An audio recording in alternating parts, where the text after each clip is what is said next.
Pace e bene. Salah satu tuduhan yang sering dialamatkan ke gereja Katolik adalah gereja Katolik menambah-nambahi kitabnya dengan kitab apokrif. Kitab apokrif dimengerti sebagai kitab yang palsu, tidak sah, seolah-olah sebuah kejahatan spiritual kalau menerima kitab apokrif. Padahal salah satu produk pemikiran yang ditulis dalam kitab apokrif ini diwariskan juga ke gereja-gereja, bukan hanya gereja Katolik masa kini, tapi juga gereja-gereja Protestan, gereja-gereja yang memakai gelar uskup, imam, diakon. Buktinya ini, saya mau mengambil satu surat yang dianggap sebagai apokrif, tetapi isinya memengaruhi gereja masa kini. Tidak hanya Katolik, tapi gereja-gereja yang memakai gelar, ada bishop, ada eporus, ada uskup, ada pastornya, imam, atau apalah disebut pendeta, ada diakon, ada tipologi macam ini. Itu dari mana datang? Tidak ada penjelasan secara gamblang itu dalam kitab-kitab perjanjian baru. Saya mau ambil sebagai contoh salah satu tulisan dari Ignatius Antioquia, seorang uskup yang akhirnya dihukum mati karena imannya di Roma. Dia menulis satu surat pada abad kedua, surat kepada orang Tralle.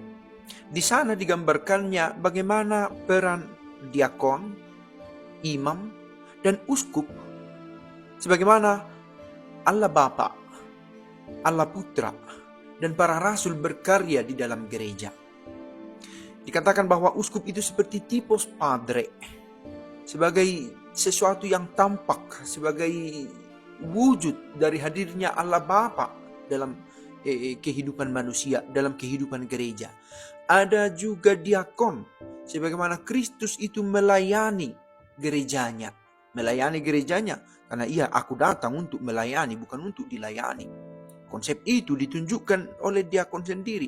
Para imam hadir untuk menunjukkan kesatuan para rasul seperti para imam di dalam gereja. Nah, kita lihat mulai terang pembagian fungsi itu. Yang sebelumnya tidak begitu jelas siapa itu episkopus, siapa itu presbiteros, siapa itu diakonos. Tugas-tugasnya terang, tetapi hubungan yang satu dengan yang lain tidak seterang masa kini dengan jenjang pendidikan yang sudah jelas, dengan syarat-syarat yang sudah ditetapkan. Dari mana ini datang? Dijelaskan dengan gamblang justru dalam surat apokrif. Saya pikir pelan-pelan bisa juga kita ubah konsep kita tentang bahwa di luar kitab suci itu sesat, salah. Jelas ada kesesatan di luar kitab suci. Tetapi tidak semua yang di luar kitab suci itu adalah jahat dan buruk.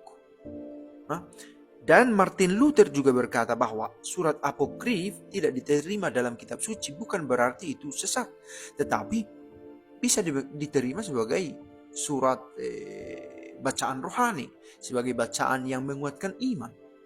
Nah, belakangan ini orang menjadi salah mengerti tentang apokrif ini, seolah-olah itu jahat, seolah-olah menerima itu sebagai sebuah kesesatan. Padahal produknya toh kita pakai bersama juga. Nah, ini yang saya pikir tidak diketahui oleh banyak orang. Struktur gereja saya saat ini apakah melulu dari kitab suci atau jangan-jangan juga? Dan memang benar, diambil dari konsep yang ditawarkan dalam surat apokrif. Maka supaya jangan sampai kita meneriaki seseorang maling.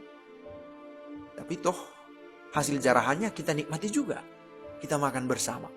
Nah, inilah gereja kita sebenarnya. Yang pelan-pelan harus diketahui lagi. Lebih banyak dokumen dari era patristik, dari era bapak-bapak gereja yang memperkaya khazanah pengetahuan kita tentang apa gereja itu, mengapa harus tetap diperjuangkan kesatuannya hingga saat ini.